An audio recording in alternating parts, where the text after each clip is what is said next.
परात्पर अखिलेश्वर अकारण करुणा वाले भक्तवांछा कल्पतरु तड़े दूध विनिंदित पीतांबरधारी श्री बालकृष्ण लाल की वांगमयी प्रतिमों की भक्त स्वरूपा श्रीमद् भागवत महापुराण की पावन कथा का आज चतुर्थ व्यास गादी से स्थापित ग्रंथ को नमन वंदन करते हुए राधे गोविंद भगवान के चरणों का वंदन करते हुए आज कथा के पांडल में उपस्थित समस्त कृष्ण भक्तों का, समस्त भगवत भक्तों का व्यासपीठ से एक बार बहुत बहुत स्वागत, बहुत बहुत अभिनंदन।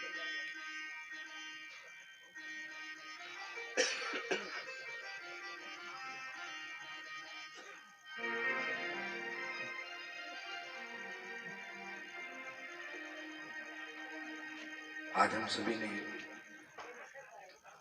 अब्राहम की कथा जहां पर विश्राम हुई थी वहां से आगे की चर्चा।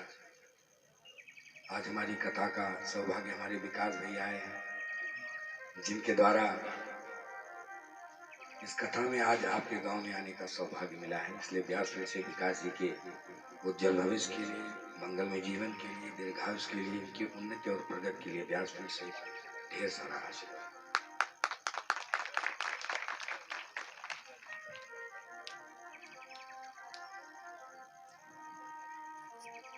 ये पिछले वर्ष श्री राम कथा कहने का सौभाग्य मिला विकास जी के पूरा बाजार में।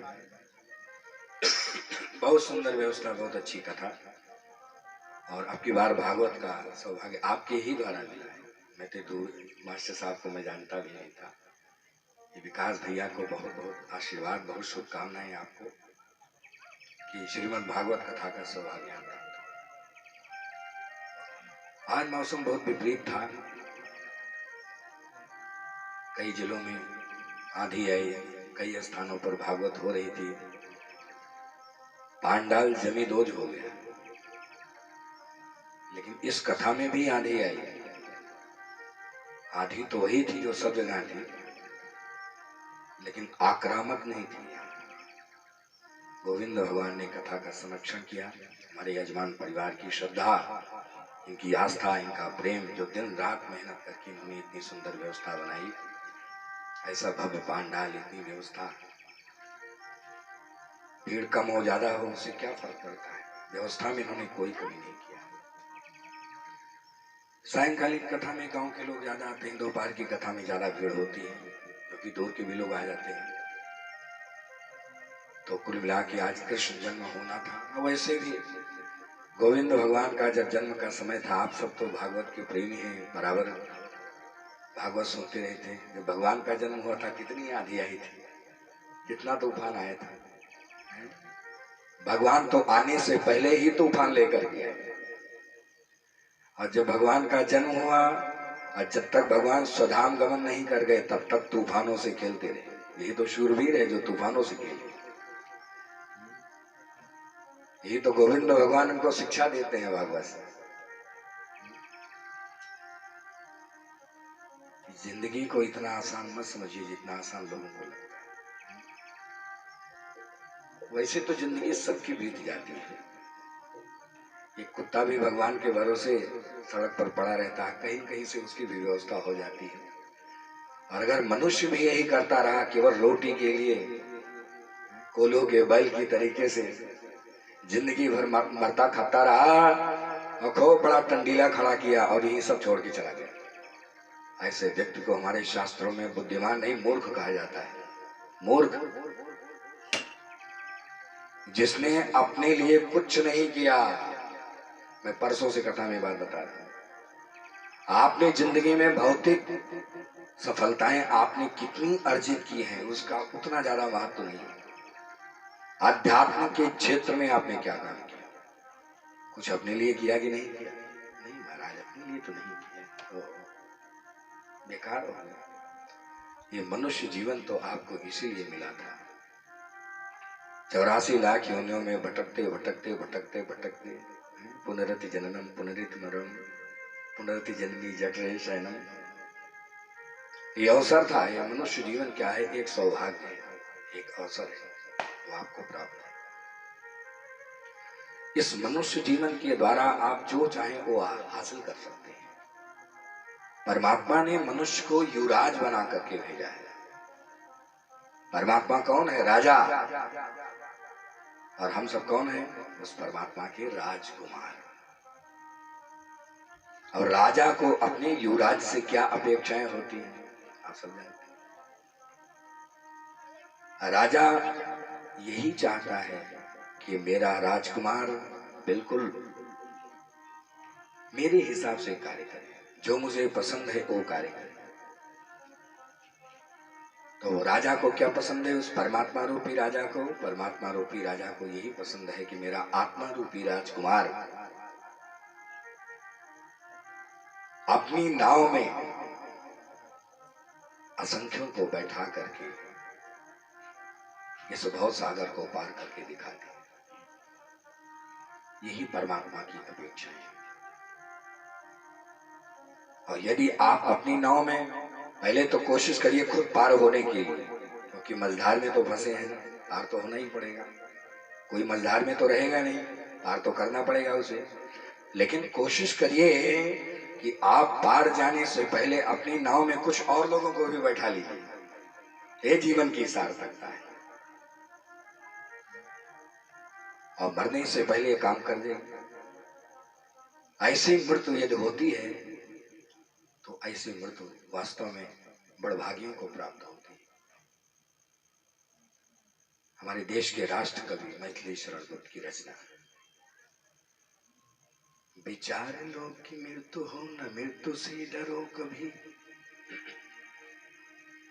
मरो परंतु यूं मरो कि याद जो करे सभी, होई न यो सुमृत तो वृथा मरे वृथा जिए, मरा नहीं वही कि जो जिया न आपके लिए।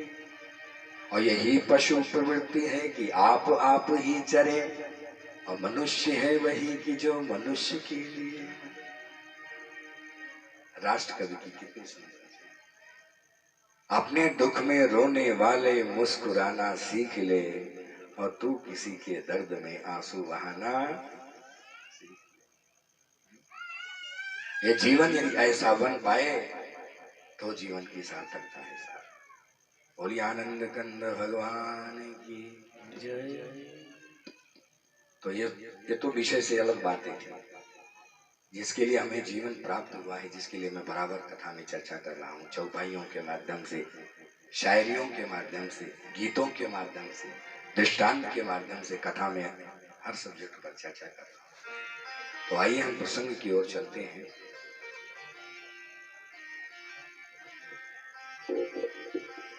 कश्यप महाराज की पत्नी दिति, उनकी बेटी रोचना, उससे 2 पुत्र पैदा हुए। आज अपराह्न की कथा जहां समाप्त हुई थी वहां से आगे की कथा।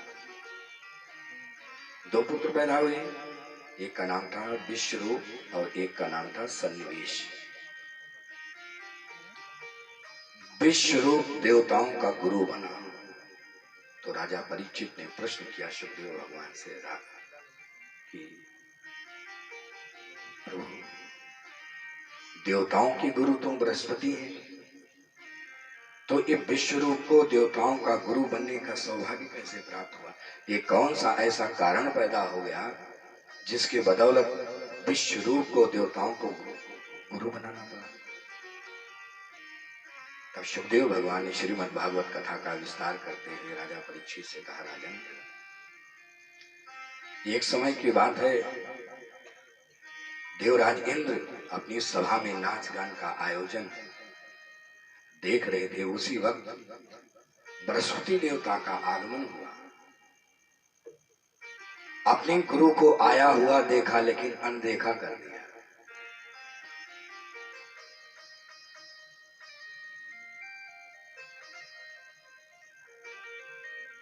मन में विचार किया कि यदि गुरु की तरफ नजर गई और नजर से नजर मिल गई तो गुरु जी को बुलाना पड़ेगा, फिर बैठाना पड़ेगा, फिर चाय पानी करना पड़ेगा, फिर पैरों को धोना पड़ेगा, बड़ा समय लगेगा। उनकी आवभगत में और जो नाच गान चल रहा है ना, मैं कुछ आनंद नहीं ले पाऊंगा। इसलिए मुंह फेर लिया, नजर घुमा लिया। इंद्र भगवान कि इस कृत्य से बृहस्पति बहुत दुखी हो गए और वहां से चले गए और लौट करके दोबारा नहीं आए। उन्होंने कहा आज के बाद देवताओं की गुरु की पदवी से मैं इस्तीफा देता हूं। हाहाकार मच गया। बिना गुरु के किसका जीवन साहब। सब ब्रह्मा जी के पास देवता भागे जाकर के पहुंचे। ब्रह्मा जी ने कहा भाई देखिए अभी तो बृहस्पति नाराज है और जब तक वो नाराज है अब इतनी जल्दी तो मानने वाले हैं नहीं। तब तक विकल्प के रूप में हम इसी विश्वरूप को गुरु बना देते हैं। दिति का पुत्र विश्वरूप को गुरु बनाया गया। ब्राह्मण तो था, ज्ञानी भी था, कर्मकांडी भी था, योग्यता तो थी ही उसके पास, लेकिन था तो राक्षस के वंश का, राक्षसी प्रवृत्ति का था। इंद्र भगवान ने जैसे उसे गुरु की पदवी पर बैठाया तो विश्व रूप ने नारायण कवच का उपदेश दिया। इंद्र भगवान को नारायण कवच का उपदेश दिया और ये नारायण कवच इतना प्रभावी है, यदि आप नारायण कवच और गायत्री मंत्र ये दोनों का पाठ करते हो, साधना करते हो, ये दोनों का संसार में कोई काट नहीं है। एक बार एक ऋषि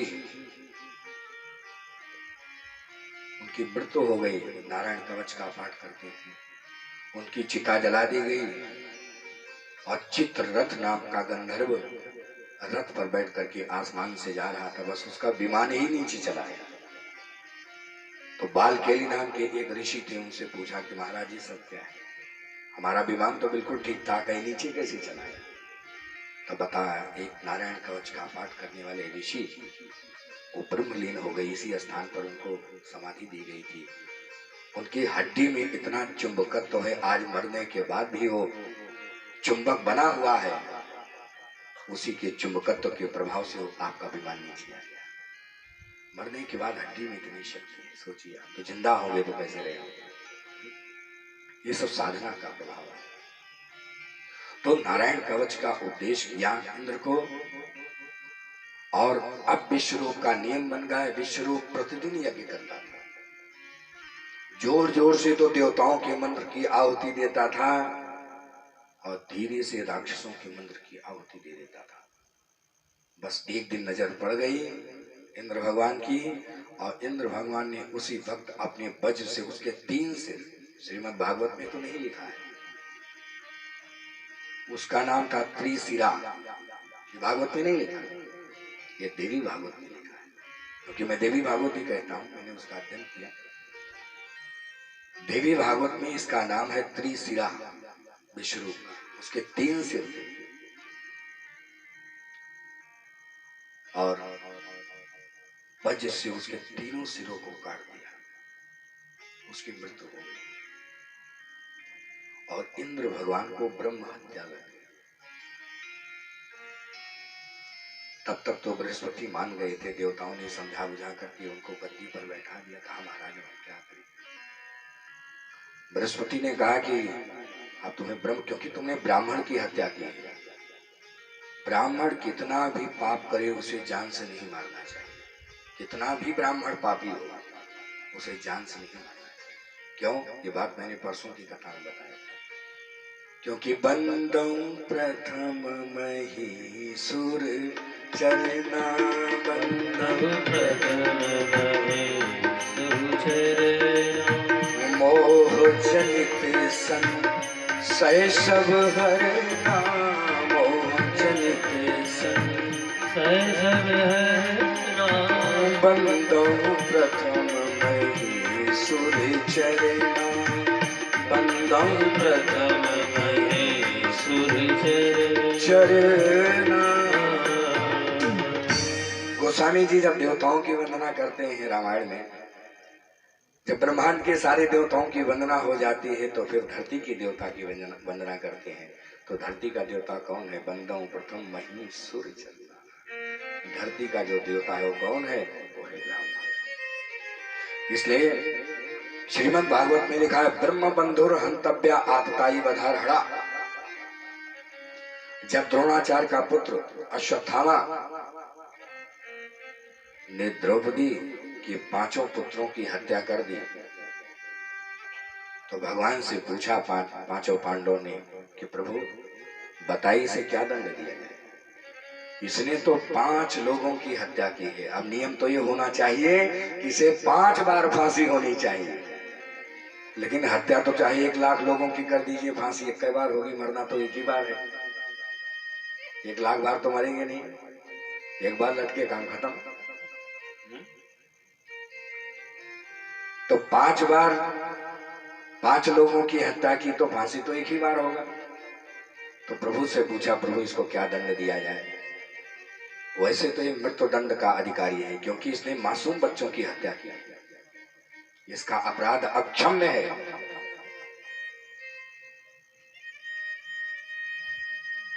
लेकिन भगवान ने 5 पांडवों को समझाते हुए कहा, देखिए आप लोग अपने क्रोध को थोड़ा सा संयमित रखें।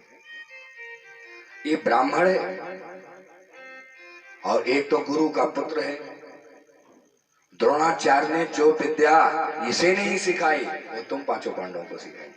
तुम कितने रेडी हो अपने गुरु के, और उसी के पुत्र के बारे में तुम्हारे मन में एक ख्याल है कि इसको मार दिया जाए। पहले तो गुरु के ऋण को चुकाओ, तब इसकी हत्या के बारे में सोचो। अभी तो तुम्हारे सिर पर गुरु का ऋण लदा हुआ है, और तुम लोगों ने तो गुरु को भी मारा। धृष्टद्युम्न ने मारा था द्रोणाचार्य को। तो ब्राह्मण कितना भी पापी, उसे मारना नहीं चाहिए। कहा प्रभु करे क्या? तो भगवान ने उपाय बताया, ब्रह्म बंधुर हंतव्या आतताई वधार। भगवान कहते हैं कि जो आतताई हो उसे छोड़ना नहीं चाहिए, जो आतताई हो उसे छोड़ना नहीं चाहिए, और जो पापी हो उसे मार देना चाहिए। एक काम करो, इसको मारो और छोड़ दो, इसको मार दो छोड़ दो। तो कहा प्रभु ये मार दें छोड़ दें, या तो आप कहिए मार दें या तो कहिए छोड़ दें, आप दोनों बातें क्यों कर दें? तो अर्जुन समझ गए कि ब्राह्मण की असली मृत्यु है उसका अपमान। यदि ब्राह्मण का अपमान हो गया तो मृत्यु से बढ़कर,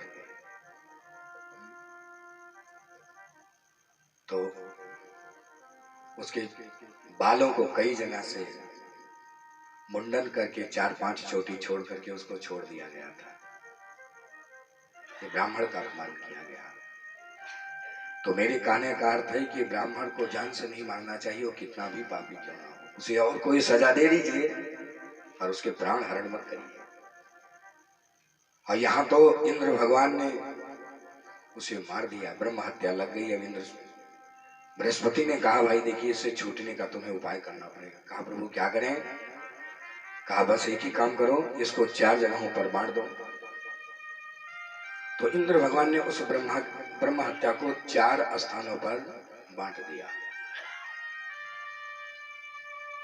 पहला स्थान दिया जल में जो झाग निकलता है, जैसे आप नल चलाते हैं ना, बाल्टी में जब पानी गिरता है तो पहले ऊपर झाग आता है। ये क्या है? ये इंद्र की ब्रह्म हत्या है, तो झाग निकलता है। लोग कहते हैं कि इसे मुंह नहीं धोना चाहिए। नल से निकलता हुआ पानी जो बाल्टी में गिरता है, वो जो झाग ऊपर उठता है, उससे मुंह नहीं धोना चाहिए। ऐसी मान्यता है कि ये इंद्र की ब्रह्म हत्या है का दोष। और दूसरा दिया वृक्षों में जो गोंद होता है, इससे पहले चिट्ठी चिपकाई जाती थी, तो चिट्ठी पिट्ठी सब बंद हो गया, उससे मोबाइल आ गया। वृक्षों को गोंद के रूप में दिया ब्रह्म हत्या। और तीसरा दिया ऊसर भूमि को। आप मध्य प्रदेश में चले जाइए, इतनी ऊसर। 2-3 साल से मैं नहीं गया। एमपी में पहले बहुत कथाएं होती थी, आज भी होती है।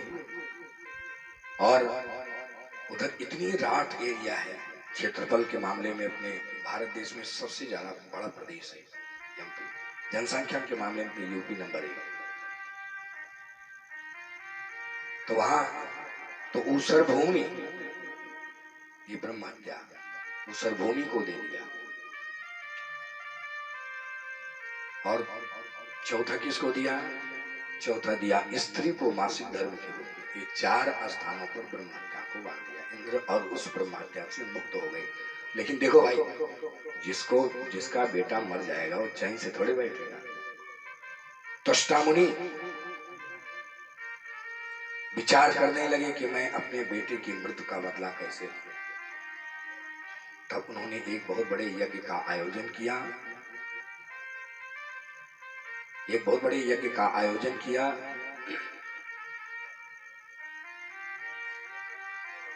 बोलिए आनंद कंद भगवान की जय, भक्तवत्सल भगवान की।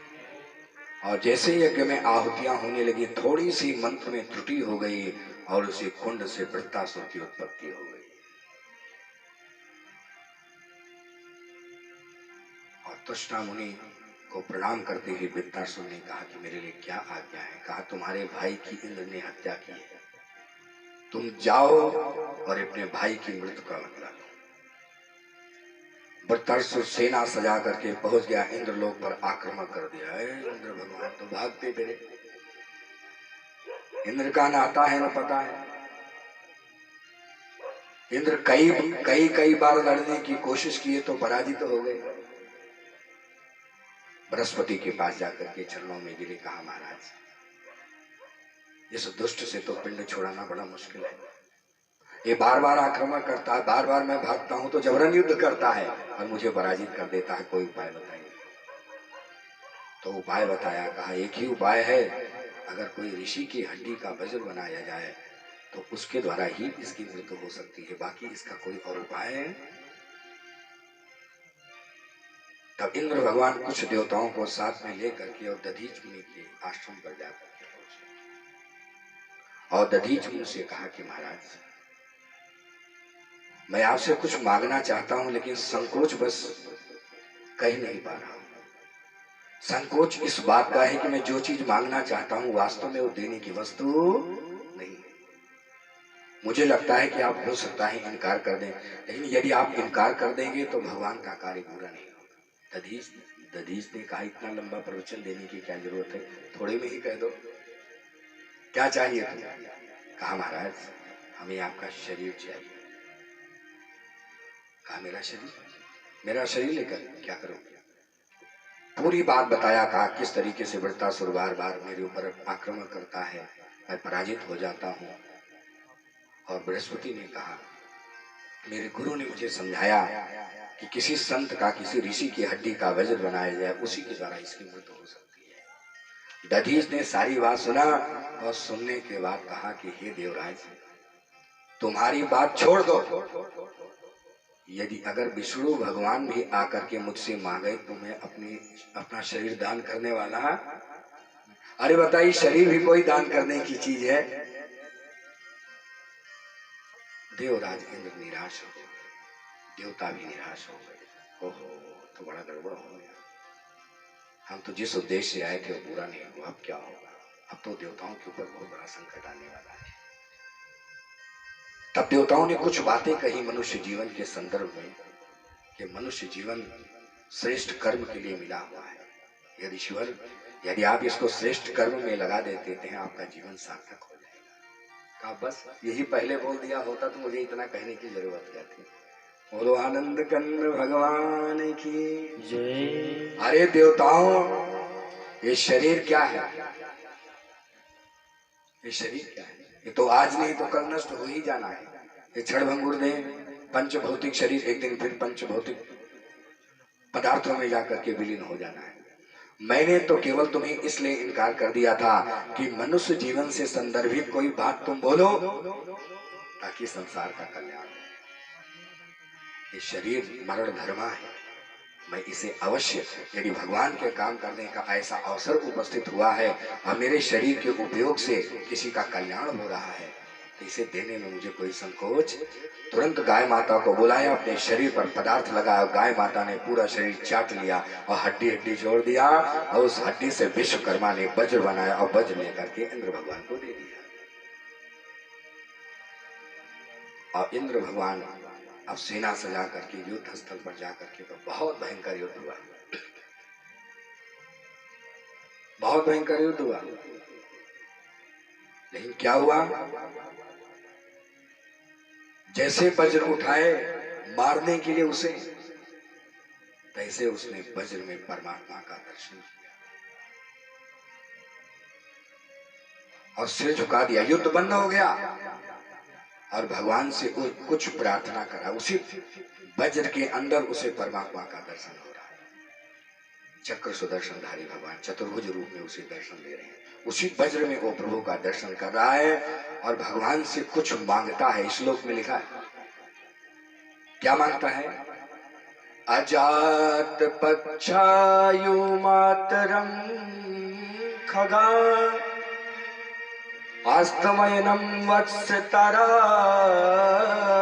क्षुधारता प्रियम प्रियेव विभूषितम विषण्णा मनोरविन्दाक्ष दीदृक्षते त्वां मनोरविन्दाक्ष दीदृक्षते त्वां। उस वज्र में प्रभु का दर्शन करते हुए उसने भगवान से 4 चीजें मांगी। ध्यान से सुनना, क्या मांगा? पहला मांगा अजात पक्षा, हे प्रभु मेरे हृदय में आपके प्रति प्रेम हो। कैसा प्रेम हो? जैसे घोंसले में छोटे छोटे पक्षी के बच्चे बैठे होते हैं, माता वो चिड़िया माता खाना लाने के लिए निकल जाती है और जब आहट मिलती है बच्चों को तो बच्चे ची ची ची करके इतने प्रसन्न हो जाते हैं कि माँ मेरे लिए भोजन लेकर के आई है। प्रभु जैसे छोटे छोटे बच्चों को, बच्ची के बच्चों को जैसे अपनी माँ का उनको इंतजार होता है, प्रभु ऐसे ही हमारे हृदय में आपके प्रति इंतजार हो।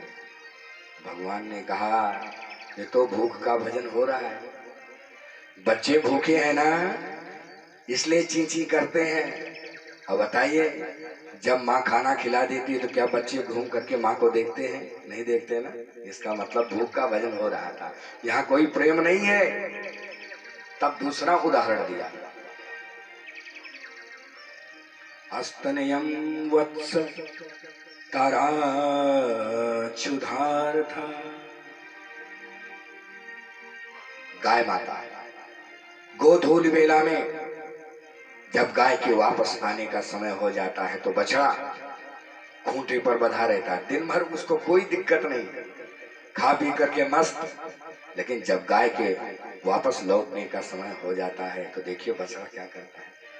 जैसे वो गाय के खुरों की आहट उसके कान में पड़ती है, बछड़ा क्या करता है, उसी खूंटे पर कूदने लगता है, खूंटे पर नाचने लगता है।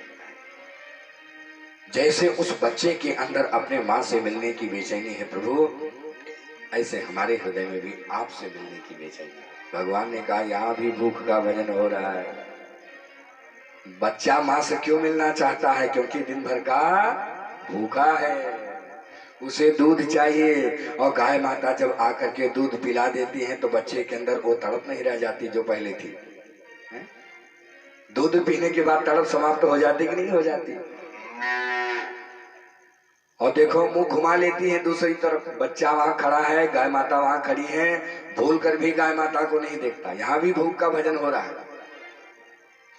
तब तीसरा उदाहरण दिया, कहा प्रभु चलिए छोड़िए, मेरे हृदय में एक पत्नी के समान प्रेम है। जैसे उसका पति परदेश चला जाता है, 4 उदाहरण दिया है।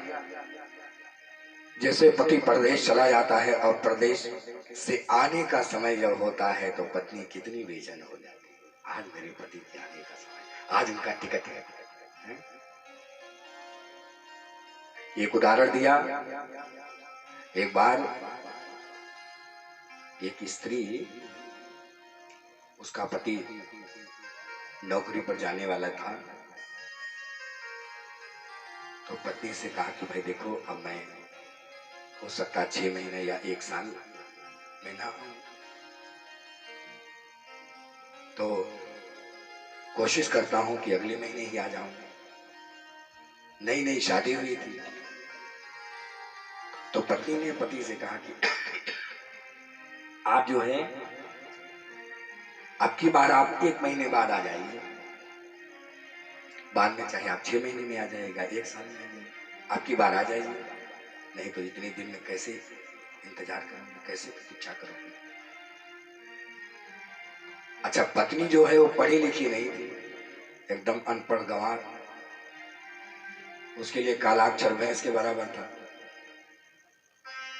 अब उसको 1 महीना नहीं पता 1 महीना में कई दिन होता है। बोलो आनंद कंद भगवान की जय। उसको यही नहीं पता था 1 महीना में कई दिन होता है, इतनी अनपढ़ और गंवार। तो पत्नी ने पति से कहा, स्वामी आप 1 महीना बाद वापस आएंगे ना? हाँ। तो 1 महीना में कई दिन होता है? 30 दिन होता है। 30 दिन होता है। ये 30 दिन कैसे होता है? ये 30 क्या है? पति के सामने बड़ा धर्म संकट, अब इसको कैसे समझाएंगे? तो पति ने क्या किया, दीवार पर कालिक से 30 लाइन खींच दिया, 1 2 3 4 5 29 30 ऐसे खींच दिया।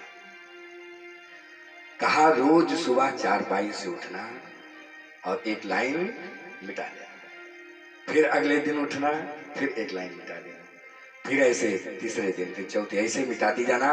जिस दिन अंतिम लाइन मिट जाएगी वही दिन 30वां होगा और मैं तुम्हारे सामने आके खड़ा हो जाऊंगा। कहा ओ, अब गिनती समझ में आ गई। और उसने 29 लाइन मिटा दिया। जिस दिन 1 लाइन बची थी वो समझ गई अब मेरे पति के आने का समय हो चुका है। आज रात जैसे बीतेगी सुबह मेरा पति सामने खड़ा होगा। ऐसी बेचैनी जैसे उस पत्नी को उस पति के प्रति होती है कि रात बीतते ही पति मेरे सामने होगा, ऐसी ही बेचैनी प्रभु आपके प्रति मेरे हो जाए। तब भगवान ने कहा यहां भी स्वार्थ का भजन हो रहा है। स्वार्थ क्यों? पत्नी क्यों चाहती है पति आ जाए? क्योंकि 1 महीना में वेतन मिल जाता है ना। जैसे हाथ में नोट आता है, हाल चाल पूछती है, सबसे पहले बैग ले जा करके अंदर रख देती है, कहती है कोट वोट कुछ है तो नहीं, इसको धुल उल करके डाल दें, सब निकाल के सबों का पहले दे देती पहले से। बोली आनंद कंद भगवान की जय।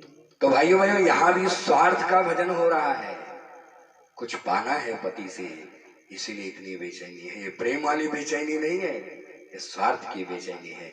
तब उसने कहा प्रभु मुझे कुछ नहीं चाहिए, बस अब तो मेरे हृदय में एक ही प्रार्थना है कि जन्म जन्मांतरों तक, कल्प कल्पांतरों तक जब भी मुझे मनुष्य का शरीर मिले या जिस भी योनि में मैं रहूं, प्रभु आपके चरणों में मुझे बार बार स्थान मिलता रहे।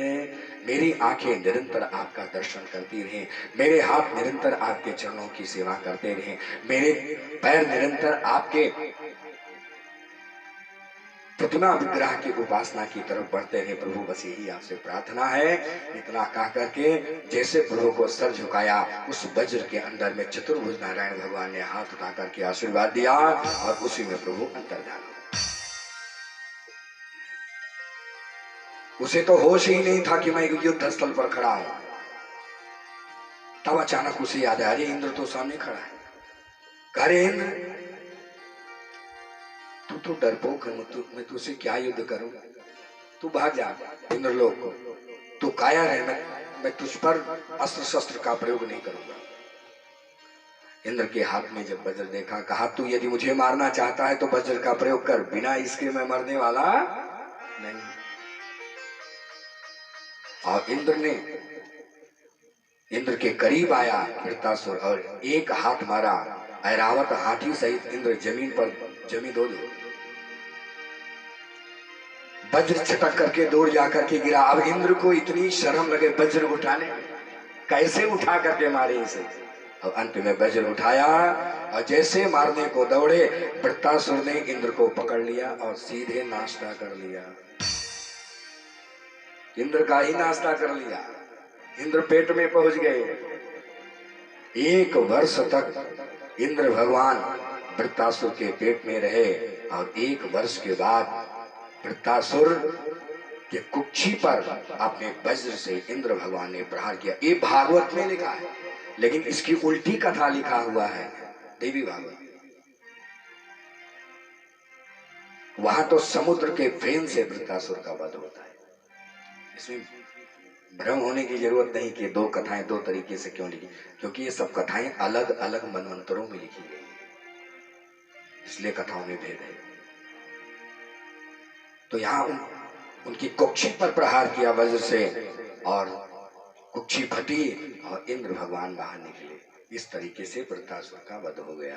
गोविंदाय नमो नमः। एक बार जय जयकार बोलिए आनंद कंद भगवान की जय, भक्तवत्सल भगवान की जय। राजा परीक्षित ने प्रश्न किया कि महाराज एक प्रश्न का आप उत्तर दें।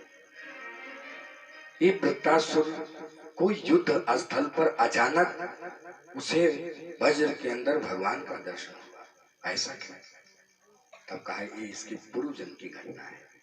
ये पूर्व जन्म में एक चित्रकेतु नाम का राजा था। इसकी कई पत्नियां थी। ये संतानहीन था, संतान नहीं होता था। एक बार कौशिक मुनि ने फल दिया बड़ी रानी को और कहा, अंगिरा मुनि ने फल दिया बड़ी रानी को और कहा कि तुम इसे खा लेना, तुम्हें पुत्र की प्राप्ति हो जाएगी।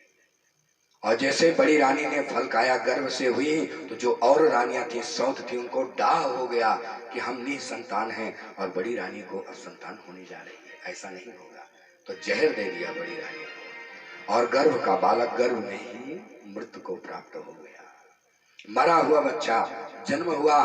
रानी दहाड़ मार मार करके रोने लगी और उसी वक्त नारायण नारायण नारायण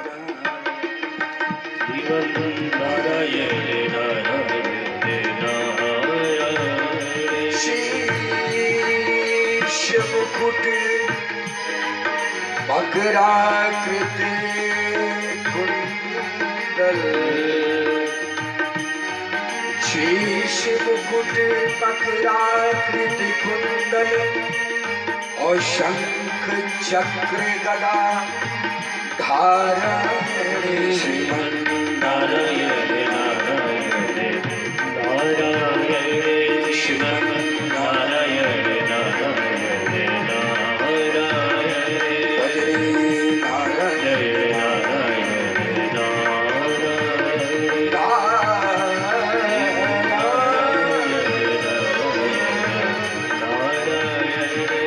बोले लक्ष्मी तरीके से नारायण नारायण का उद्घोष करते हुए देवर्षि नारद आकर के पहुंच गए, चरणों में गिर पड़ी, जोर जोर से दहाड़ मार के रोने लगी। महाराज अब क्या हो, मेरा बालक गर्भ में मर गया, मैं क्या करूं? तो नारद जी ने कहा कि इस बालक के लिए बेचैन हो, इससे बात करोगी? महाराज बात तो करेंगे, क्या ये मुझे वापस नहीं मिल सकता? नहीं, वापस तो नहीं मिलेगा, कुछ बात करना चाहो तो कर लो। नारद जी ने मंत्र शक्ति का प्रयोग कर दिया, बालक उठ करके बैठ गया जिसकी मृत्यु हो गई। कहा बेटा, बालक ने कहा कौन सा बेटा? किसका बेटा? किस जन्म वाला बेटा? जब मैं एक कुतिया के पेट से जब मेरा जन्म हुआ था तब, एक मगरमच्छ के पेट से जन्म हुआ था तब, एक चींटी के पेट से जन्म हुआ था तब, एक अजगर के पेट से जन्म हुआ। आप मेरी कौन सी माता है? क्योंकि बिना माता के तो पुत्र का जन्म नहीं होता। मुझे आपके बारे में याद नहीं, आप कौन सी माता है? आप खुद अपना परिचय दीजिए, बताइए आप कौन सी माँ है? कहा बेटा 9 महीने तक तुम्हें मैंने अपने गर्भ में रखा है, मेरे लाल ऐसा मत बोलो। देखो जो माँ होती है भाइयों बहनों, माँ के ऋण से संसार में कोई गुरु नहीं हो सकता। संसार में माँ जैसा पात्र कोई नहीं, कोई नहीं माँ जैसा पात्र। बालक का जन्म होता है तो सबसे पहले मुंह से माँ शब्द निकलता है। वो पिता नहीं निकलता, भाई नहीं निकलता, बहन नहीं, माँ शब्द निकलता है। और भगवान की उपासना करते हैं तो भगवान को भी हम माँ शब्द से संबोधित करते हैं। तुमेव माता च पिता तुमेव। हे प्रभु, पहले आप माँ हो। माँ के ऋण से संसार में कोई ऋण नहीं हो सकता, इसलिए माँ को कभी दुखी मत करना। इसी शायर ने लिखा, दिल माँ का जो दुखाया तो ये दावा है मेरा, दिल माँ का दुखाया तो ये दावा है मेरा, और जन्नत तो बड़ी चीज है, एक छत न मिलेगी।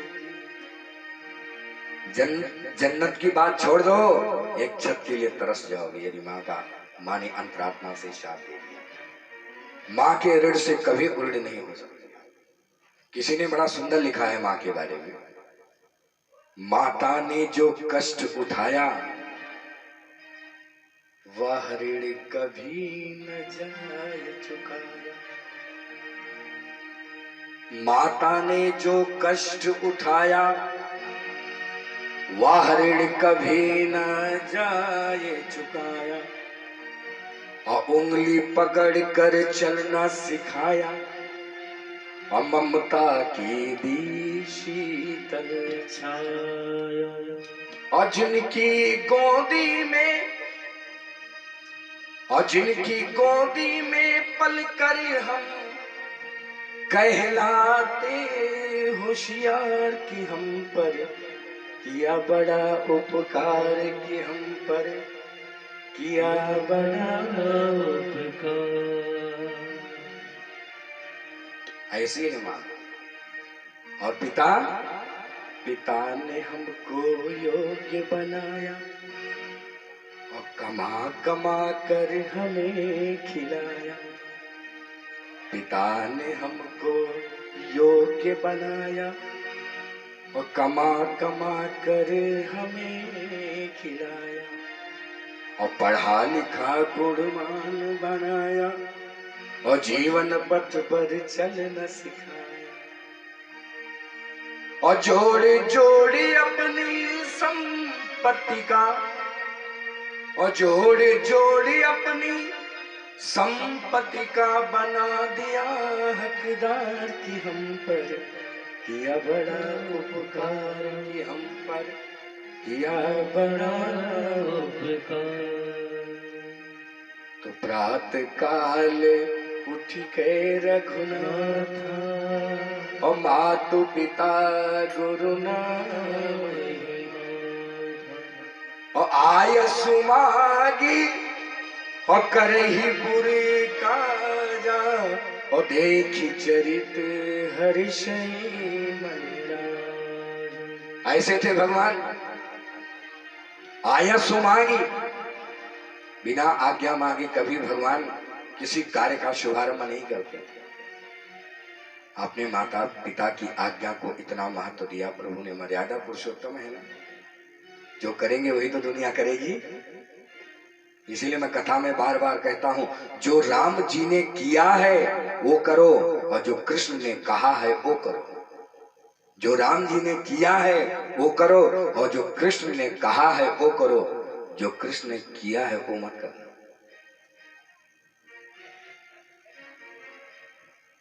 और यदि करना चाहोगे तो कर भी नहीं पाओगे। 6 दिन के कृष्ण ने पूतना का वध किया था, कोई कर सकता है? पैदा होने वाले बच्चे को खुद पता नहीं कि वो झाड़ी में पड़ा है कि किसी के घर में पड़ा है, वो क्या खाक पूतना को मारेगा? तो कृष्ण की न, क्योंकि कृष्ण का चरित्र बिल्कुल अलग है, टेढ़ी टांग वाला है ना। ये देखो सामने फोटो लगा, वो पीछे देखिए, ये टेढ़ी टांग वाला, इसका सारा काम टेढ़ा है। इसलिए टेढ़ी बुद्धि वाले इसको नहीं समझ सकते। ये टेढ़ी टांग वाला है ना, तो जो इसको समर्पित होता है वही इसको बताते हैं कि मैं कौन हूं। सोई जान अदेहि जे हो जनाई अजानत तुम्हें तो मैं माता पिता की चर्चा कर रहा था। अपने माता पिता को कितना प्रभु ने सम्मान दिया कि अपने पिता की खुशी के लिए, अपने माता की खुशी के लिए, अयोध्या के सुख और समृद्धि के लिए भगवान ने 14 वर्ष का वनवास स्वीकार किया।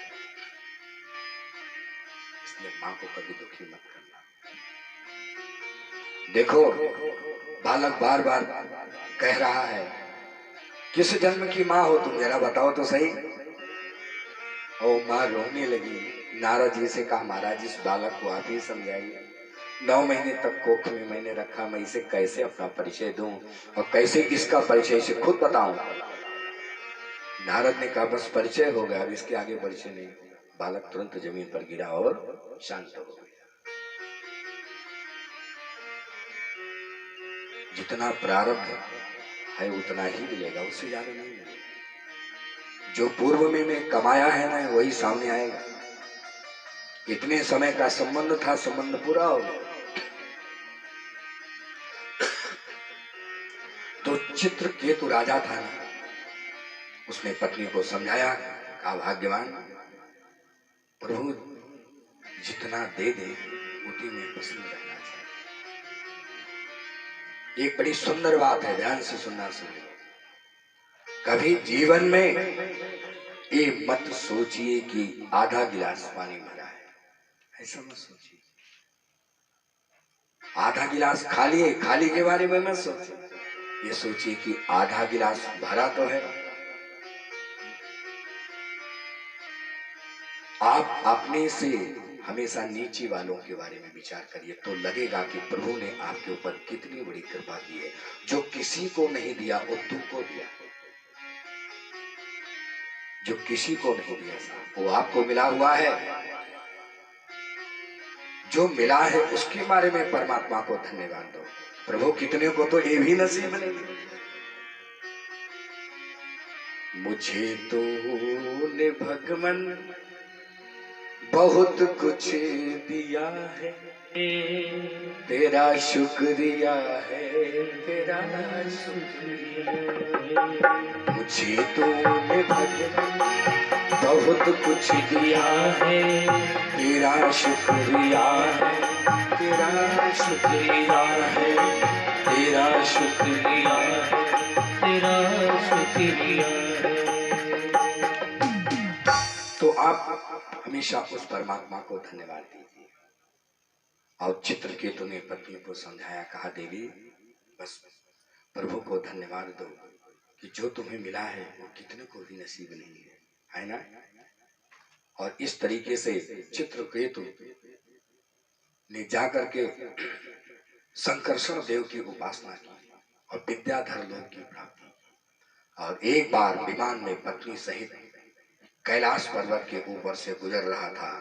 और कैलाश पर्वत पर कौन रहते हैं? भगवान भोलेनाथ। बोले शंकर भगवान की जय। भोलेनाथ माता भवानी को गोद में लेकर के बैठे हैं और उन्हें कथा सुना रहे हैं, सत्संग सुना रहे हैं। ऊपर से चित्रकेतु ने देखा तो दांत निकाल निकाल करके हंसने लगा। हमारे भोलेनाथ आप योगेश्वर हैं, आपको कथा सुनाना है तो पत्नी को सामने बैठा लो, गोद में बैठा के कथा सुना दे। और जोर जोर से हंसने लगा। भगवान भोलेनाथ तो कुछ नहीं बोले, कर्पूर गौरम करुणावतारम, वो तो नहीं बोले, लेकिन माता भवानी को क्रोध आ गया। दुर्गा है ना, भवानी खड़ी हो गई। कहा मूर्ख, तूने जगत के माता पिता के प्रति कुदृष्टि किया, ये तेरी राक्षसी वृत्ति है, जा तो राक्षस हो जा। पूरे शरीर से धुआं निकला, बन गया राक्षस। और कहा माता मैं तो प्राकृतिक मनुष्य हूं, मैंने दृष्टि से जो मुझे खराब बुरी बात लगी वो मैंने कह दिया। माता ऐसी दृष्टि मुझे कहां प्राप्त है कि मैं श्रेष्ठ चीजें देख पाऊं, ये तो आपके आशीर्वाद से ही संभव हो सकता है। तब तक माता भवानी को दया आ गया, आकर के चरणों में गिरा, माता मुझे माफ कर दें, मुझे क्षमा कर दें। तब माता भवानी ने कहा कि बेटा मेरा दिया हुआ शाप तो वापस नहीं आएगा, ये राक्षसी वृत्ति तो तुम्हें प्राप्त होगी, लेकिन हाँ जब तुम्हें जन्म प्राप्त होगा तो तुम्हें ये भगवत भक्त के प्रभाव से तुम्हें प्रभु का दर्शन। सुखदेव भगवान राजा परीक्षित को कथा श्रवण करा रहे हैं। कहा वही पूर्व जन्म में माता भवानी के आशीर्वाद से आज वृत्तासुर को युद्ध स्थल पर वज्र के अंदर भगवान का दर्शन। बोले रघुनंदन भगवान की। आइए प्रभु का दर्शन हुआ है तो आइए प्रभु की सुंदर सा भजन, एक छोटा सा भजन साथ में गाएं, तत्पश्चात आगे कथा को। हर पल तुम्हारी आती रहे कन्हा, आती रहे। आज हमारे कन्हैया आने वाले उनका प्राकट्य होगा, इसलिए सभी दूरीपुर वाले गांव सभी लोग इंतजार में हैं कब आएंगे प्रभु। इसलिए कि हर पल तुम्हारी आती रहे कन्हा, आती रहे। हर पल तुम्हारी आती रहे कन्हा, आती रहे। वो तेरी छवि मन को लुभाती रहे। हर पल तुम्हारी आती रहे कन्हा, आती रहे। हर पल तुम्हारी आती रहे कन्हा, आती रहे।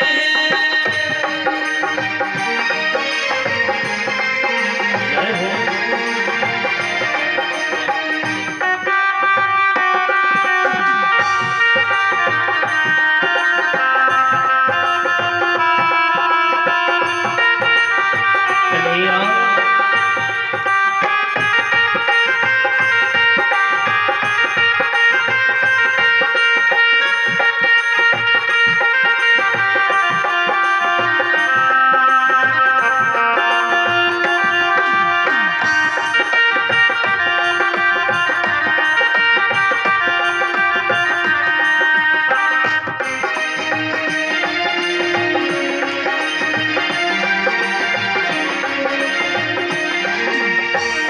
और बात कहता है, फूलों और कलियों में तेरी हंसी हो, बाबुल बुलबुल के गीतों में तेरी खुशी हो।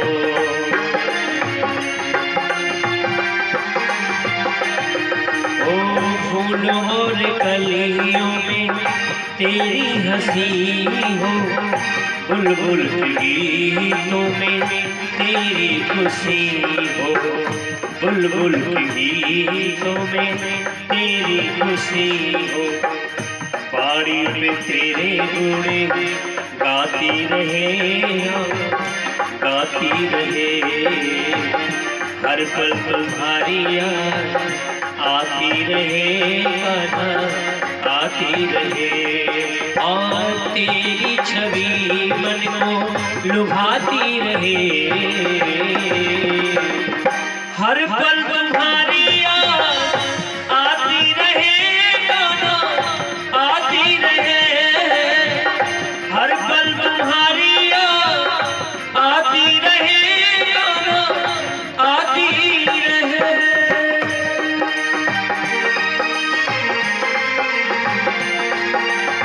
जय हो।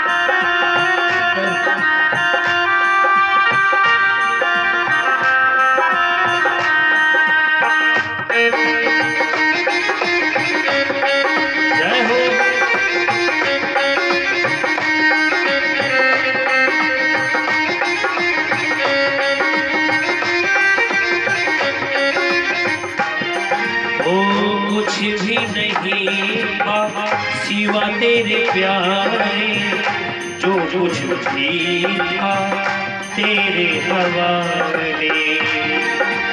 कन्हैया आपके सिवा मेरा कुछ दुनिया में कोई नहीं है, और जो भी था तेरे हवाले।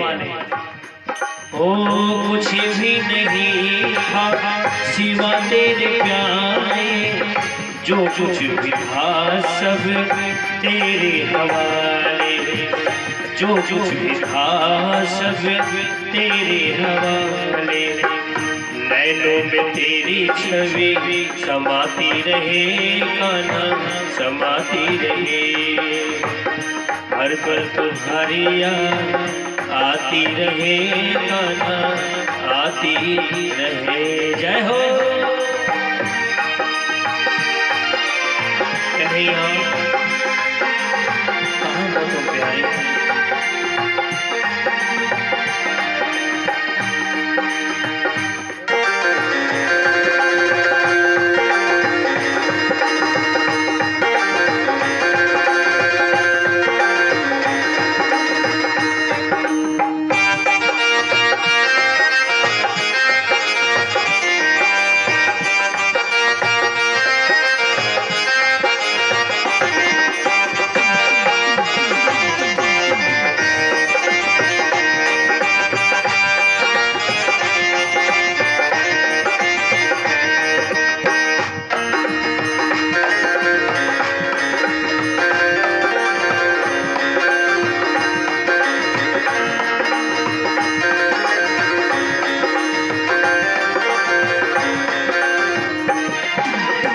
और यहाँ पे बैठे हुए जितने भी दुबेपुर के सभी भक्त कहते हैं कन्हैया से, कहे कन्हैया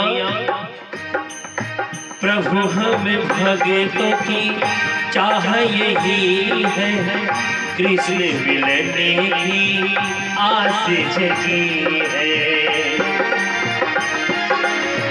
प्यारे ओ प्रभु हमें भक्तों की चाह यही है, कृष्ण मिलने की आस जगी है। कृष्ण मिलने की आस जगी है। जिहुआ ये नाम गुण गाती रहे कान्हा, गाती रहे। ओ तेरी छवि मन को लुभाती रहे। हर पल तुम्हारी याद आती रहे कान्हा, आती रहे। हर पल तुम्हारी याद आती रहे कान्हा, आती रहे। हर पल तुम्हारी याद आती रहे कान्हा, आती रहे। आती रहे कान्हा, आती रहे। आती रहे कान्हा, आती रहे। बोले राधे गोविंद भगवान की जय, भक्तवत्सल भगवान की जय। हरिओम। इसमें थोड़ा आवाज और करिए, आवाज दब गई। हरिओम और खोलिए। हरिओम और खोलिए। हरिओम हरिओम और खोलिए। ओम हरिओम हरिओम। सब बीच में मत टच किया करिए। हरिओम छोड़ दीजिए। बोलिए आनंद कंद भगवान की जय, भक्तवत्सल भगवान की जय। अब हम सभी सप्तम स्कंद में प्रवेश कर चुके हैं। सप्तम स्कंद के प्रारंभ में मैंने आपको तृतीय स्कंद के प्रसंग में हिरणाक्ष की कथा सुनाई।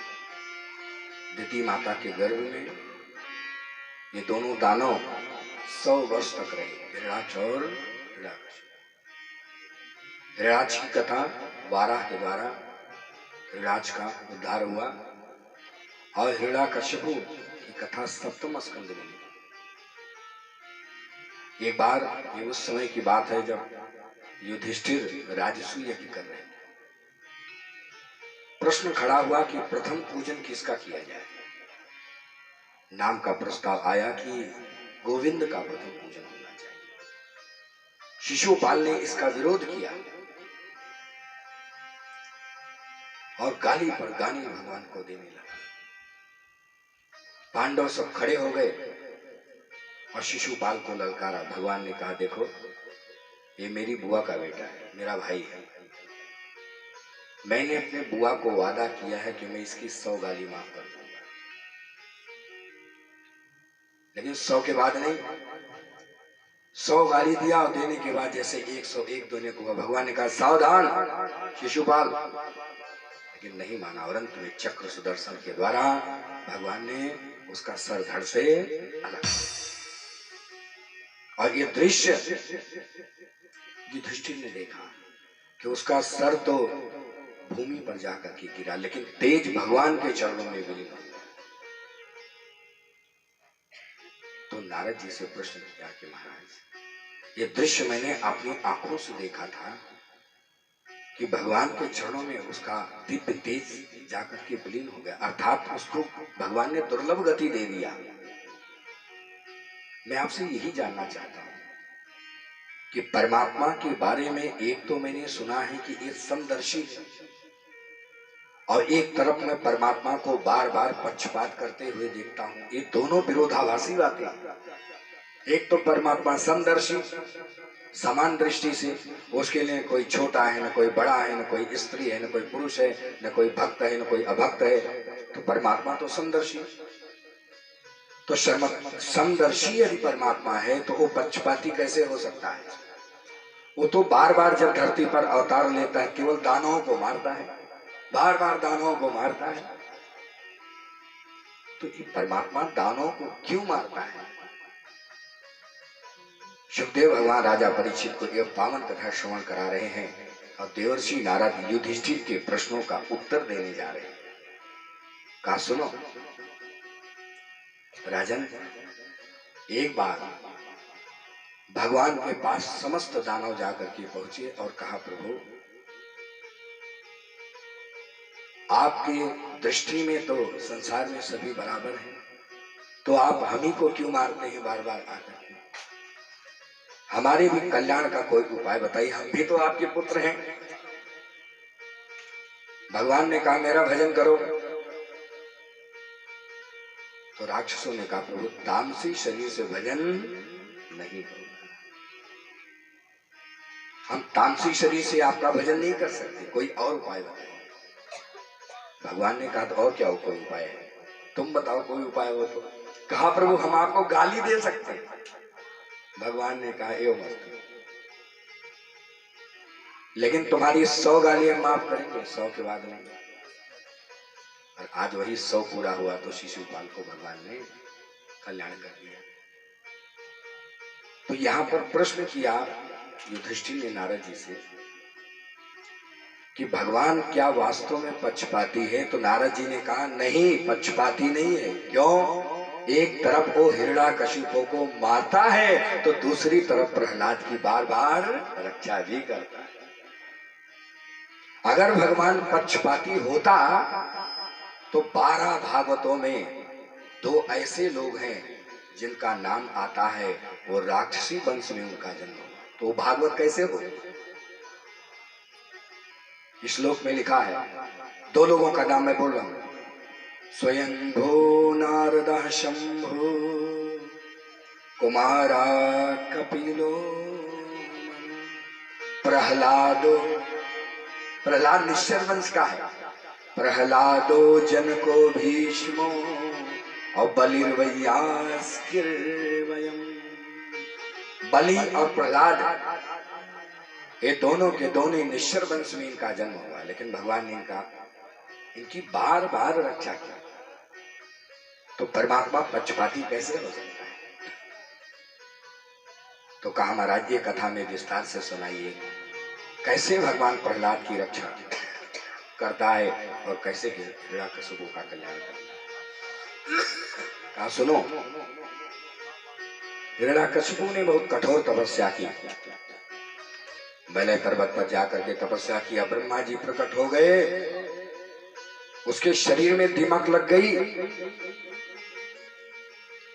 लेकिन उसने तप करना छोड़ा नहीं। अंत में ब्रह्मा का सिंहासन हिला और ब्रह्मा प्रकट हो गए और ब्रह्मा ने हिरण्याकशिपु से कहा, वरदान मांगो। तो उसने वरदानों की झड़ी लगा दी। उसने कहा न दिन में मरूं, न रात में मरूं, न अंदर मरूं, न बाहर मरूं, न अस्त्र से मरूं, न शस्त्र से मरूं। अरे ब्रह्मा जी ने कहा बस कर भैया, कितना वरदान मांगेगा। इस संसार में वरदान मांगने वाले बड़े देखे, लेकिन तेरे जैसा पहला आदमी देखा। तूने तो वरदानों की झड़ी लगा दी। अरे इंसान एक दो वरदान मांगता, तूने इतना वरदान मांगा। ऐसा वरदान आज तक मैंने किसी को नहीं दिया, लेकिन हाँ मैं तुझे दूंगा। क्यों? क्योंकि तेरी जैसी तपस्या भी किसी ने नहीं की। जा तथास्तु। सब वरदान ब्रह्मा जी ने दे दिया और अंतर्धान। और जैसे वरदान पाया ब्रह्मा जी के वरदान का कवच जैसे उसने पहना, वैसे अत्याचार शुरू कर दिया। सबसे पहले उसने प्रतिबंध लगा दिया, आज से पूजा पाठ बंद, धर्म कर्म बंद, भजन संकीर्तन बंद, आज से एक ही देवता की पूजा होगी, हिरण्याकश्यप। मेरे ही नाम का मंत्र जपा जाएगा, ओम हिरण्याकश्यपाय नमः। मेरे नाम की आहुति होगी कुंडों में, हिरण्याकश्यपाय नमः स्वाहा। और कहते हैं ना, ध्यान से सुनना, जब इंसान का अहंकार उसके सर पर चढ़ जाता है, उसको नशा सवार हो जाता है। देखिए हर चीज का नशा होता है, ऐसे अहंकार भी नशा है। ये आदमी की बुद्धि पर जब चढ़ जाता है तो उसको उसका होशो हवास सब खत्म हो जाता है। उसको समझ में नहीं आता मैं क्या कर रहा हूँ, उसे लगता है मैं सब अच्छा ही कर रहा हूँ। और ऐसे अहंकारियों की बुद्धि को ठिकाने लगाने के लिए भगवान ऐसे लोगों के घरों में भगवान का भक्त पैदा कर देते हैं। लो, हिरण्याकश्यप की बुद्धि को ठीक करने के लिए उसी के घर में भगवान का भक्त पैदा कर दिया। चलो दुनिया वालों से भिड़ने से पहले परिवार में ही भिड़ो। अब प्रहलाद का जब जन्म हुआ ना, और प्रहलाद थोड़े से बड़े हुए, तो प्रहलाद पिता की गोद में आकर के बैठे। हिरण्याकश्यप ने कहा बेटा, इस संसार में जानते हो परमात्मा कौन है? कहा कौन? कहा मैं। कहा पिताश्री आप परमात्मा नहीं हो सकते। कहा कैसे? एक कीड़ा जा रहा था, ऐसे हाथ में उठाया प्रहलाद ने, जरा इसका नाम बताइए। हिरण्याकश्यप उस मकोड़े का नाम नहीं बता पाया। अहंकार पर पहली चोट, अहंकारियों को भगवान बार बार चोट देता, पहली छोटी छोटी चोट देता है, जब नहीं मानता तब बड़ी चोट। सबसे पहले रावण को पहली चोट मिली भगवान के द्वारा। कौन सी चोट मिली? उलटी पलटी लंका सब जारी, कूदी पड़ा सिंधु मझारी। उलटी पलटी लंका सब जारी, कूदी पड़ा सिंधु मझारी। भाइयों बहनों, भगवान छोटी छोटी चोट दे करके अहंकारियों को ठीक करने का प्रयास करता है। पहली चोट दिया प्रहलाद के द्वारा, मकोड़े का नाम नहीं बता पाया। खैर बात आई गई हो गई, और प्रहलाद का नाम लिखा दिया गुरुकुल में, और गुरु जी का नाम था संडामृग। उनके हाले कर दिया और कहा बेटा खूब ध्यान से मन लगा करके पढ़ना, जो भी कुछ पढ़ाया जाएगा उसको, गुरु जी का खूब सम्मान करना। हिरण्याकश्यप के विद्यालय का नाम क्या था? हिरण्याकश्यप दानव विश्वविद्यालय। दानव विश्वविद्यालय, जहाँ छल कपट की विद्या सिखाई जाती थी, कूटनीति सिखाया जाता है, कैसे मारना चाहिए, कैसे काटना चाहिए, कैसे छीनना चाहिए, कैसे झपटना चाहिए। वहाँ यही सब कोर्स था उसका, ये सब सब्जेक्ट थे, वहीं पढ़ाए जाते थे। अच्छा, प्रहलाद गुरुकुल में पढ़ते थे, छल कपट की विद्या जो सिखाई जाती थी उसको पढ़ते थे, और पढ़ने के बाद अपने गुरु से जैसा का तैसे सुना भी देते थे, लेकिन अमल नहीं करते थे। गुरु जी जो पढ़ाते थे उसको सुनते तो थे और सुना भी देते थे, लेकिन अमल नहीं करते थे कभी। और समय गुजरा, एक दिन हिरण्याकशिपु ने सोचा कि जरा अपने बेटे के पास चलना चाहिए, जरा देखूं तो संडामृग महाराज ने मेरे बच्चे को कितना विद्या सिखाई है। और आकर के गुरुकुल में पहुंचे, प्रहलाद को जैसे सूचना मिली, आकर के पिताजी की गोद में बैठ गया और उसके केशों को हाथ फेरते हुए पूछा, बेटा तुमने क्या क्या सीखा गुरुकुल में, तुम्हारे गुरुजी ने तुम्हें क्या क्या सिखाया? तो कहा, पिताश्री मेरे आचार्य जी ने मुझे बहुत अच्छी बात सिखाई है।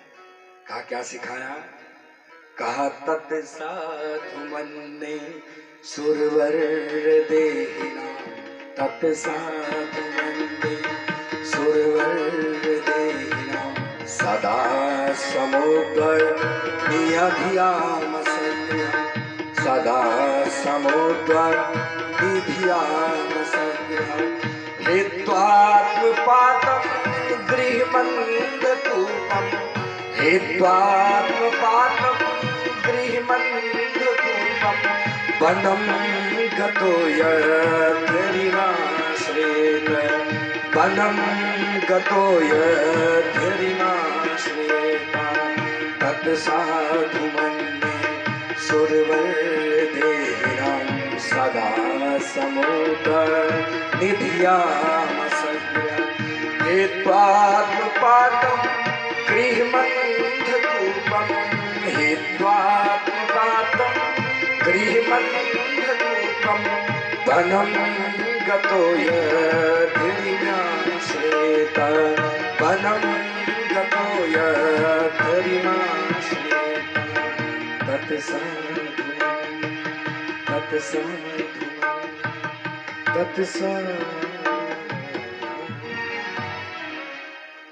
पिताजी साधु जन हमें कहते हैं, ध्यान से सुना, श्लोक का अर्थ बता रहा हूं जो भागवत में लिखा है, तत् साधु मन्ये सुरवर देहिना। साधु जन कहते हैं शरीर हमें क्यों प्राप्त हुआ है? ये शरीर तो मरण धर्मा है। इसका एक ही उद्देश्य है कि शरीर के नष्ट होने से पहले पहले मनुष्य जीवन का लक्ष्य प्राप्त हो जाए। लक्ष्य क्या है? भगवत प्राप्ति। यदि मनुष्य जीवन के नष्ट होने से पहले भगवत प्राप्ति नहीं हुई तो समझ लिया जीवन व्यर्थ चला गया। उदाहरण दिया क्या लिखा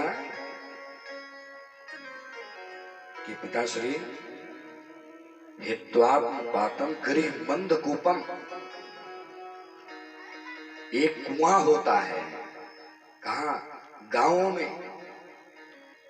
अगर उस कुआं में कोई गिर जाए, ध्यान से सुनना, कुआं में यदि कोई गिर जाए तो कुआं के अंदर से आवाज लगावे तो कोई न कोई राहगीर उसे बचा ही लेता है ना? कहीं भी गांव में कुआं हो, कोई गिर जाए तो बचा लेता है। लेकिन एक कुआं और होता है कहाँ? जंगल में, वन में। अगर वहां गिर गए तो मरना तय। अगर उस कुएं में गए तो मरना तय। और यदि उसमें गिर गए, बाई द वे कोई बचाने के लिए पहुंच भी गया तो वो अंधकूप है, जो उसमें हाथ या पैर डालता है बचाने के लिए तो वो अंधा कुआं उसे भी खींच के उसी में धकेल देता है। तो एक परिवार क्या है? हिरण्याकशिपु को समझा रहे हैं प्रहलाद जी, पिताजी ये परिवार है अंधा कुआं। जो व्यक्ति इस परिवार रूपी अंधे कुएं में गिरा तो फिर हाथ पांव मारता रहता है। जंगल का कुआं है, निकल नहीं सकता। परिवार में आप रहिए, परिवार में सबके प्रति जो आपके कर्तव्य हैं, उत्तरदायित्व हैं, उनका निर्वहन करिए, लेकिन परिवार में किसी के प्रति मोह मत करिए, आसक्ति नहीं होनी चाहिए। सब गए ममता ताग बटोरी, सब गए ममता ताग बटोरी, मम पद मनहि बाँध बर डोरी, मम पद्म नहीं बांधी बैरे।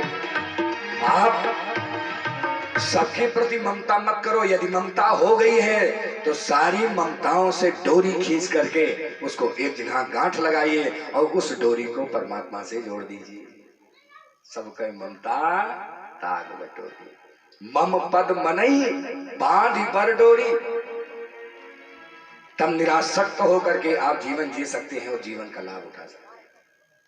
और प्रभु अपने पिताजी को समझा रहे हैं। प्रहलाद जी कहा, पिताश्री आप जीवन में आपके ऐसा समय आ गया है, सारे कर्तव्य आपके पूरे हो गए हैं, अब आपको वनम गतो यद्धरिमाश्रेत, श्लोक में लिखा है, अब आपको वन में जाना चाहिए, वन में चले जाना चाहिए। सभी लोग ध्यान से सुनना। जब हम गिनती गिनते हैं 1 2 3 4 5 6 7 और पहुंचते हैं 48 49 50, 50 के बाद कौन सी गिनती आती है? 51। देखिए बन निकलने लगा। 51 52 53।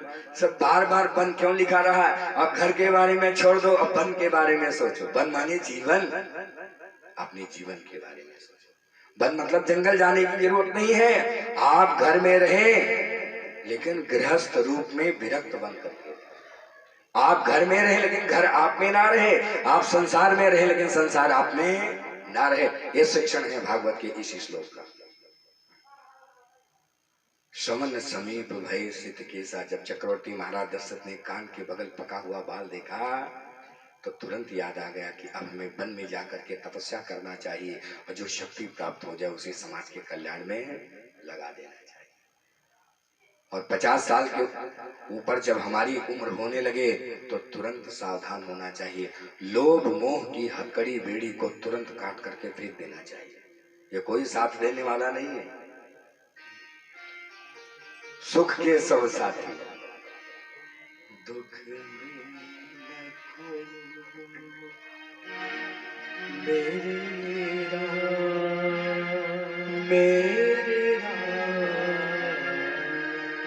तेरा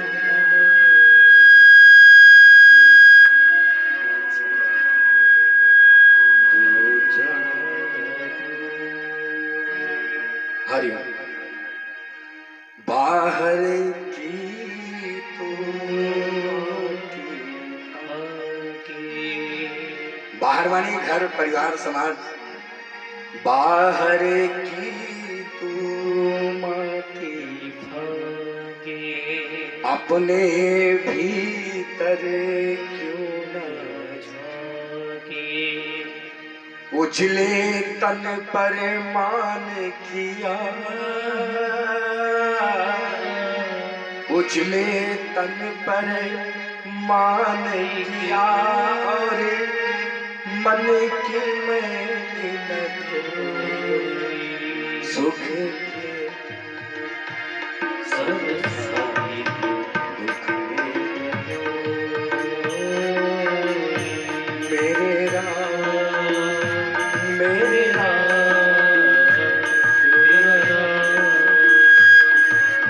साचा दो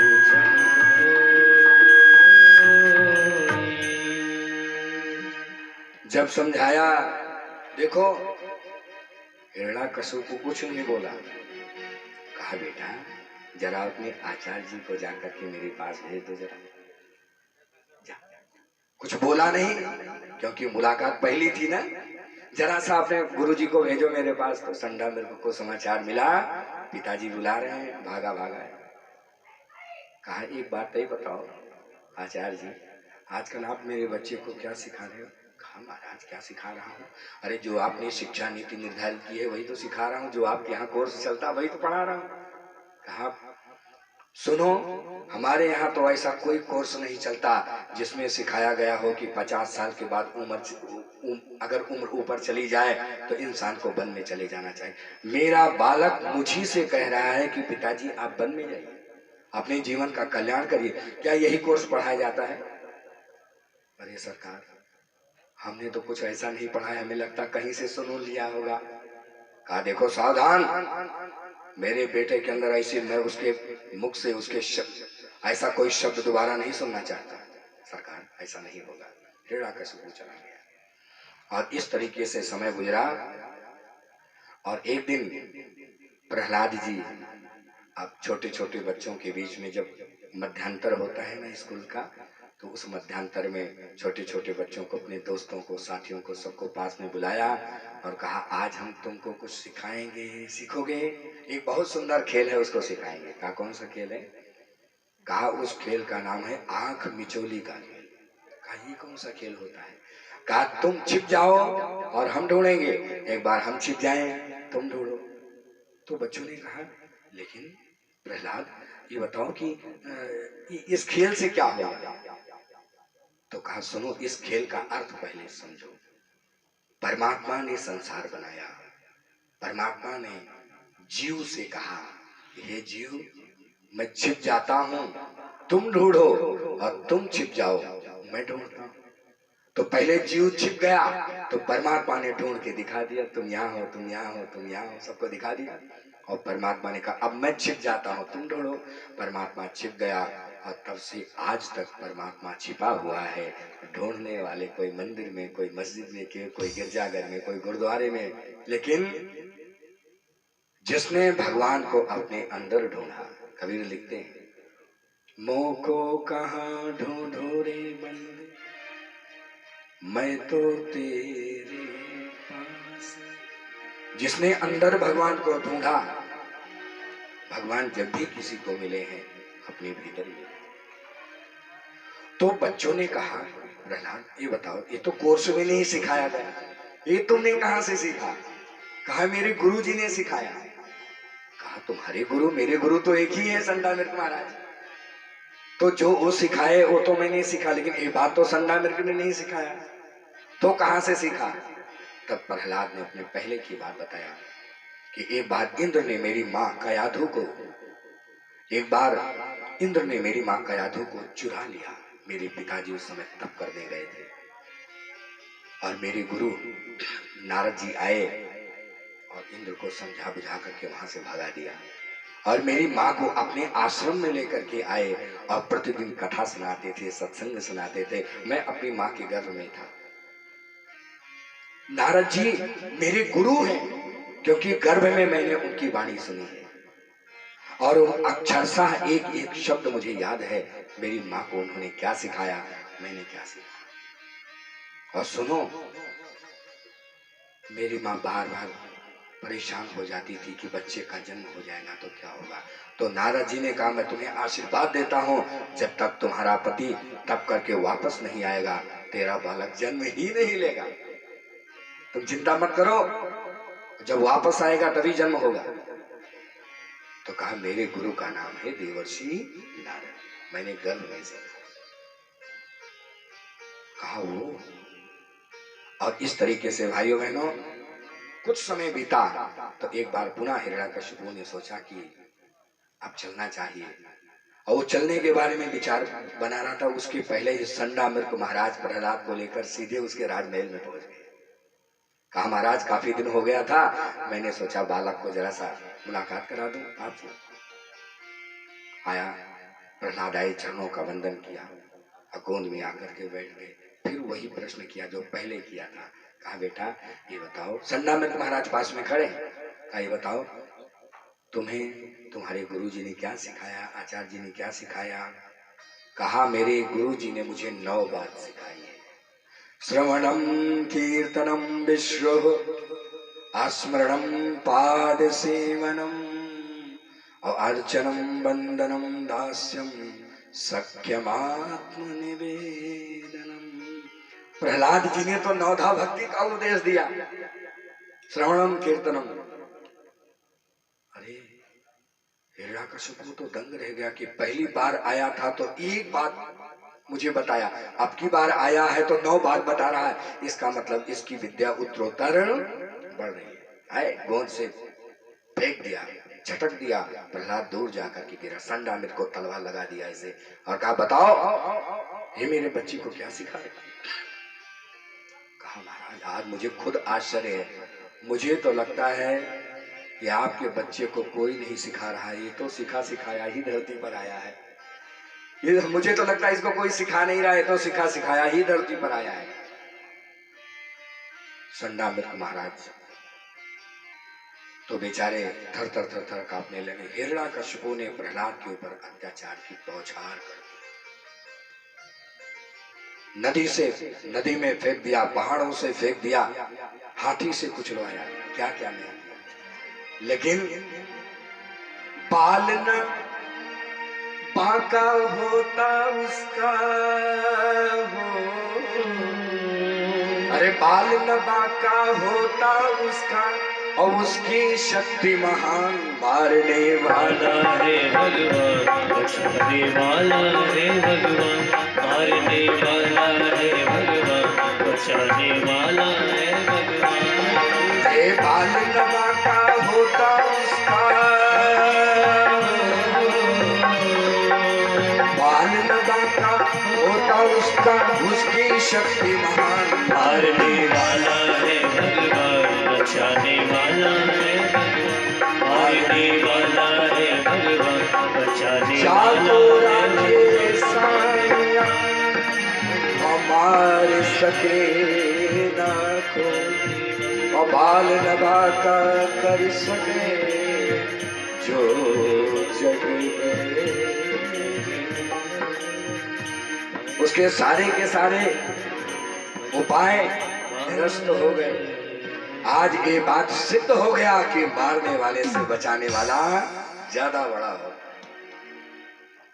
हिरण्यकशिपु के सामने प्रहलाद आकर के खड़ा हो गया, कहा पिताश्री अब भी आपको लगता है ना, आप मुझे बार बार मारने की कोशिश करते हैं, लेकिन मुझे बार बार कोई ऐसी शक्ति है जो आके बचाती है, और जो मुझे आके बचाती है वही है मेरा श्री हरि, वही है मेरा श्री हरि।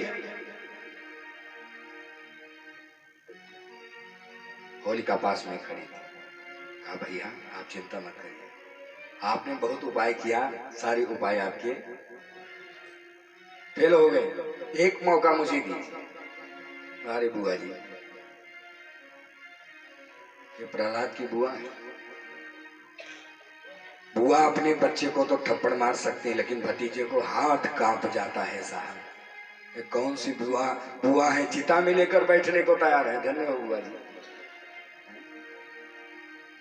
कैसी बुआ है भैया, चिता सजाई गई, होलिका लेकर के बैठ गई, और नीचे से जब आग लगाई गई पूरी चिता जल करके राख हो गई, होलिका भी राख हो गई, और प्रहलाद राख को झाड़ते हुए बाहर निकल गए।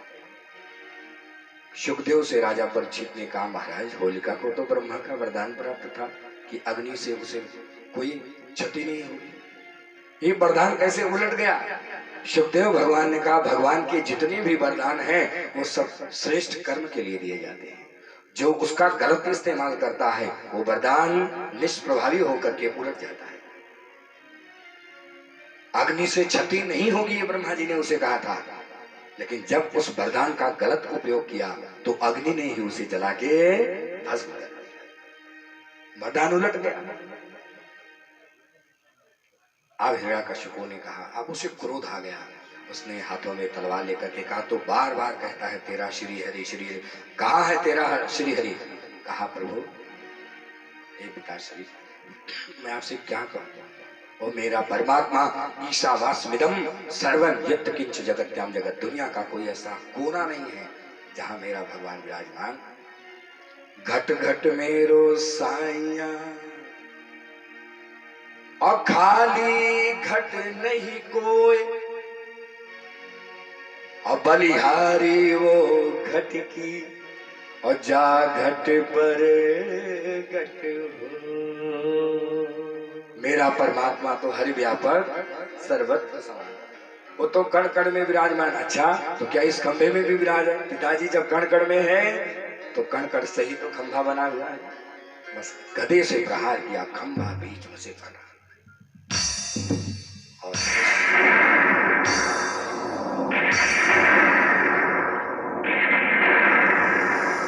और नृसिंह भगवान की उत्पत्ति हो गई। बोले नृसिंह भगवान की जय। नृसिंह भगवान खंभ फाड़ करके बाहर आए, आधा शरीर तो मनुष्य का और ऊपर का हिस्सा सिंह का, बड़े बड़े नाखून। हिरण्यकशिपु के साथ भयंकर युद्ध छिड़ गया और धीरे धीरे संध्या होने लगी। सारे देवी देवता आसमान में आ गए। ब्रह्मा जी कहने प्रभु इसको खिलाओ मत, जल्दी मारो। नृसिंह भगवान ने घूर करके देखा, कहा ब्रह्मा तुम्हारी बाद में खबर लेता हूँ, पहले वरदान देते हो बाद में कहते हो जल्दी मारो। अभी खबर लेता हूँ, पहले इसको ठिकाने लगाऊं फिर तुमसे मुलाकात करता हूँ। वो अट्टहास करने लगा, तुम क्या मुझे मारोगे नृसिंह? मैंने तो ब्रह्मा के वरदान का कवच पहन रखा है। नृसिंह भगवान ने कहा जिस ब्रह्मा के वरदान का तुमने कवच पहन रखा है उस ब्रह्मा को मैंने पैदा किया है। वो ब्रह्मा कौन होता है तुम्हें वरदान देने वाला? और इस तरीके से भगवान, संध्या का समय हो गया और भगवान उसे दहलीज पर लेकर के बैठ गए। अच्छा जरा बताओ तो ब्रह्मा जी ने क्या क्या वरदान दिया है? कहा ब्रह्मा जी ने वरदान दिया है ना अंदर मरू न बाहर। भगवान ने कहा देखो कहाँ बैठे हो, दहलीज पे। ये ना अंदर है न बाहर। कहा ना ऊपर मरूंगा न नीचे। भगवान ने कहा मेरी गोद में हो। कहा ना अस्त्र से मरूंगा न शस्त्र से। भगवान ने कहा नाखून देख लो, यह स्पेशल तुम्हारे लिए व्यवस्था किया है, ना अस्त्र है ना शस्त्र। कहा ना दिन में मरूंगा ना रात में। भगवान ने कहा ना दिन है ना रात है, संध्या की वेला है। और बताओ और क्या वरदान दिया? कहा अब तो मुझे याद नहीं है, कुछ याद करो जो याद। कहा मैंने कहा था 12 महीना में कभी नहीं मरूंगा। भगवान ने कहा इसीलिए स्पेशल 13वां महीना तेरे लिए बनाए। ये पुरुषोत्तम मास, ये अधिक मास, ये मल मास, ये क्या है? ये नृसिंह भगवान ने हिरण्यकशिपु का वध किया था और प्रहलाद की रक्षा की। ये वही मौत। ये तीसरे साल आता है ना पुरुषोत्तम मास, जगह जगह कथाएं शुरू हो जाती हैं। तो आज भगवान ने ब्रह्मा जी के वरदान का पालन किया और कहा अब बताओ कुछ और बचा है? कहा और कुछ नहीं बचा। कहा मरने के लिए तैयार हो जाओ। और भगवान ने बड़े नाखून को धसा के फाड़ दिया। बोलिए नृसिंह भगवान की। और उसके हाथों को निकाल करके भगवान ने गले में पहन लिया। सारे देवता भागे। प्रभु का ऐसा भयंकर रूप कोई नहीं देख पाया। मनु आए, भोलेनाथ आए, सब बार बार स्तुति, लेकिन प्रभु की ऐसा भयंकर रूप को देखकर सब डर गए। सारे देवता लक्ष्मी जी के पास जाकर के पहुंचे। कहा माता अब आप ही चलो, प्रभु तो बड़े क्रोध में हैं। लक्ष्मी जी ने कहा मेरे प्रभु और क्रोध में हो ही नहीं सकता। शांताकारं भुजगशयनं पद्मनाभं सुरेशं विश्वाधारं गगनसदृशं तत्त्वमस्यादिलक्ष्यम्। ओ मेरे प्रभु तो शांताकारम है, ऐसा हो ही नहीं सकता। कहा माता खुद चल करके देख लो। लक्ष्मी जी ने आरती के थाल सजाए, भगवान के पास पहुंच गई। अभी पीछे से देखा, आगे से नहीं देखा। जैसे पीछे से आकर के सामने खड़ी हुई नृसिंह भगवान ने एक बार हुंकार लगाई, थाली फाली सब गिरी और धूम दबा के भाग। लक्ष्मी जी तो भागती खड़ी हुई। अब उनका क्रोध कैसे शांत हो जाए? तो नारायण नारायण देवर्षि नारद आकर के पहुंच गए और देवताओं से कहा देवताओं तुम्हारे वश की बात नहीं है। भगवान के क्रोध को तो केवल भगवान के भक्त ही शांत कर सकते हैं। इसलिए प्रहलाद को गोद में बैठने का आदेश करो। प्रहलाद गोद में बैठे और भगवान नृसिंह का क्रोध तुरंत शांत हो गया। अपने जीभ से प्रहलाद के शरीर को चाटने लगे और चाटते चाटते भगवान ने इशारों में कहा कि तुम्हारे पिता ने इतना अत्याचार तुम्हारे ऊपर किया, मैं तुम्हारी रक्षा नहीं कर पाया, मुझे क्षमा कर दो, मुझे क्षमा कर दो। कहा प्रभु मेरी एक प्रार्थना है। क्या? प्रभु मेरे पिता को कभी अधोगति मत देना। नृसिंह भगवान ने कितना सुंदर आशीर्वाद दिया प्रहलाद को। कहा बेटा जिस कुल में, जिस वंश में, जिस घर में, जिस माँ की कोख से तुम जैसे पुत्र का जन्म होता है, ऐसे घर में कोई अधोगति को कैसे प्राप्त कर सकता है? पुत्रीवती जुबती सुत होई, पुत्रीवती जुबती सुत होई, रघुपति भगत जासु सुत होई, रघुपति भगत जासु सुत होई। और इस तरीके से भाइयों बहनों हिरण्यकशिपु का तो उद्धार कर दिया और सुतल लोक का राज दे दिया प्रहलाद को। और प्रहलाद का कल्याण हो गया और भगवान की भक्ति करते करते अंत में प्रहलाद भगवत धाम को प्राप्त हो गए। आइए छोटी सी वंदना करते हुए आप कथा को स्पर्श करते हुए हम कृष्ण जन्म तक पहुंचेंगे। बस थोड़ी देर में कृष्ण जन्म 15-20 मिनट की कथा और होगी। और मैं निवेदन करता हूँ व्यासपीठ से हमारे शास्त्री जी झांकी को बिल्कुल सजा करके रखिए, क्योंकि सठौरा बहुत तेज ठंडा हो रहा है, ठंडा हो चुका है, इसलिए सभी लोग बैठे रहेंगे। बस 15-20 मिनट की कथा और होगी। आइए एक छोटा सा भजन, इसके बाद आगे की कथा। जिसके हृदय में हरि सुमिरन होगा, उसका सफल क्यों न जीवन होगा। जिसके हृदय में हरि सुमिरन होगा, उसका सफल क्यों न जीवन होगा। भक्ति को भगवान का दर्शन होगा, भक्ति को भगवान का दर्शन होगा, उसका सफल क्यों न जीवन होगा। जिसके हृदय में हरि सुमिरन होगा, उसका सफल क्यों न जीवन होगा।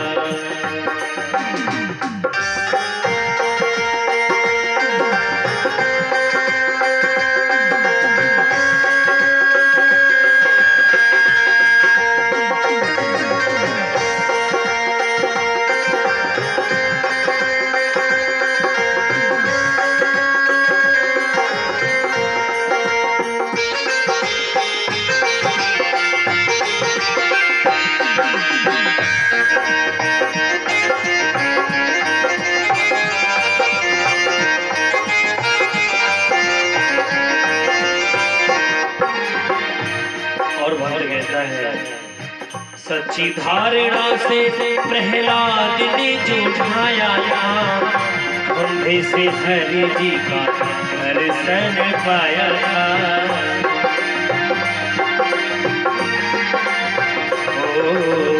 सच्ची धारणा से प्रहलाद ने जो उठाया था, खंभे से हरि जी का दर्शन पाया था। खंभे से हरि जी का दर्शन पाया था। कहते हैं जिसको दर्शन होगा, कहते हैं जिसको दर्शन होगा, उसका सफल क्यों न जीवन होगा। जिसके हृदय में हरि सुमिरन होगा, उसका सफल क्यों न जीवन होगा। प्यारे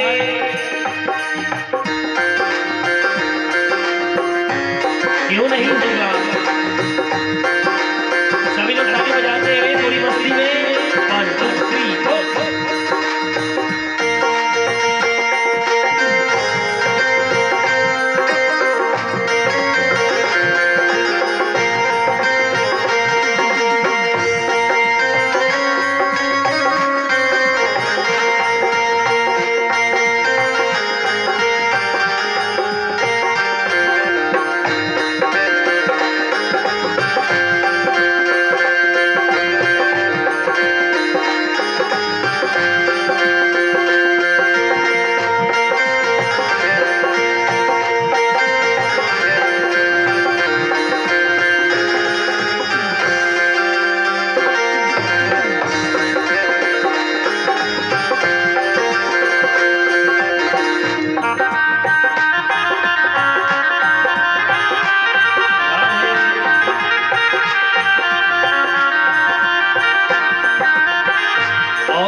जंगल में जो थे मेरे शिवरी के खाए थे, भक्तों को तारने हारे आए थे।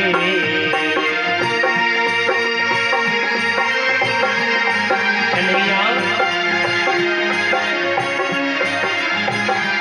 और जिसका सहारा रघुनंदन होगा, जिसका सहारा रघुनंदन होगा, उसका सफल क्यों ना जीवन होगा, जिसके हृदय में हरि सुमिरन होगा, उसका सफल क्यों ना जीवन होगा।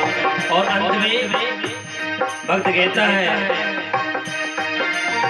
द्रौपदी ने बांधा केवल 4 कच्चे धागों से, ओ आदरणीय हमारे अजय कुमार दुबे जी की तरफ से अभी से बधाई आना शुरू हो गया है। अभी तो कन्हैया आने वाले, वो आने वाले, इसलिए देखिए हम सभी के माई जय हो, पतो हो खूब सेवा करे, दिन दुनी रात चौगुनी हो, बुढ़ापा बहुत बढ़िया से कर जाए, यही कन्हैया से प्रार्थना है प्रभु से। और माई का हम सभी को भी आशीर्वाद मिले, हमारे जीवन में भी आनंद हो। कहना है, अरे द्रौपदी ने बांधा केवल 4 कच्चे धागों से, द्रौपदी ने बांधा द्रौपदी ने बांधा केवल 4 कच्चे धागों से, चीर हरण के दिए चीर पाई बांधों से, चीर हरण के दिए चीर पाई बांधों से। जिसका सहारा मन मोहन होगा, मनमोहन मनमोहन मनमोहन मनमोहन, जिसका सहारा मनमोहन होगा, उसका सफल क्यों ना जीवन होगा, जिसके हृदय में हरि सुमिरन होगा, उसका सफल क्यों ना जीवन होगा। और हमारे आदमी जो पूरा बाजार से आए हुए अतिथि के रूप में आदरणीय बड़े भैया विकास जी, क्योंकि क्या बात है, जय जय हो बबुआ के भगवान बनौले रहे। अगर भैया के वो बबुआ हो तो वो हो जाए। आकाश भैया, राजू शुक्ला जी की तरफ से ढेर सारा पुरस्कार आया है, पूरी टीम की तरफ से धन्यवाद। इनके जीवन में भी आनंद हो, खुशियां ही खुशियां हो, और इसी तरह हंसते रहे, मुस्कुराते रहे, माँ बाप का ढेर सारा प्यार मिले, कन्हैया का आशीर्वाद मिले, यही कामना है। और आकाश भैया हमारे बीच में आए हुए हैं, जो पूरा बाजार से, जो अगले साल में हम लोग जो है आए थे आपके यहाँ, हम लोग कथा और आदरणीय महाराज श्री का कथा हुआ था, जो राम कथा हुआ था, यहाँ भागवत कथा हो रही है। तो ढेर सारा उनको भी साधुवाद है, धन्यवाद है और आशीर्वाद है, कन्हैया का ढेर सारा आशीर्वाद मिले और माँ बाप का प्यार मिले, और जितने भी दुबे पूर्वी हैं सबके आशीर्वाद मिले भैया को। क्योंकि अभी हम देखे हैं फेसबुक पर जो है विवाह हुआ है, तो जोड़ा सलामत रहे दोनों, हाँ सुहाग बना रहे बेचारी के। कहना बाटे, अरे जिसका सहारा मन मोहन होगा, जिसका सहारा मन मोहन होगा, उसका सफल क्यों ना जीवन होगा, जिसके हृदय में हरि सुमिरन होगा, उसका सफल क्यों ना जीवन होगा। भक्ति को भगवान का दर्शन होगा, भक्ति को भगवान का दर्शन होगा, उसका सफल क्यों ना जीवन होगा, उसका सफल क्यों ना जीवन होगा, उसका सफल क्यों ना जीवन होगा, जीवन होगा, जीवन होगा, जीवन होगा, जीवन होगा। आनंद कंद भगवान की जय, भक्तवत्सल भगवान की आवाज करें जय। हरिओम हरिओम, आवाज भैया तो आवाज करिए, हरिओम हरिओम हरिओम हरिओम आसीद गिरिवजो राजन् त्रिकोटि विस्तृतः शिरोदेनावृता योजना युतमोक्षितः। अब यहाँ से गजगर और ग्राह की कथा प्रारंभ होती है। एक बार का प्रसंग है, ये जो गजेंद्र है ये इतना शक्तिशाली था कि जब ये जंगल में निकलता था तो शेर भी, जो जंगल का राजा है, वो भी रास्ता छोड़ देता, इतना ताकतवर था।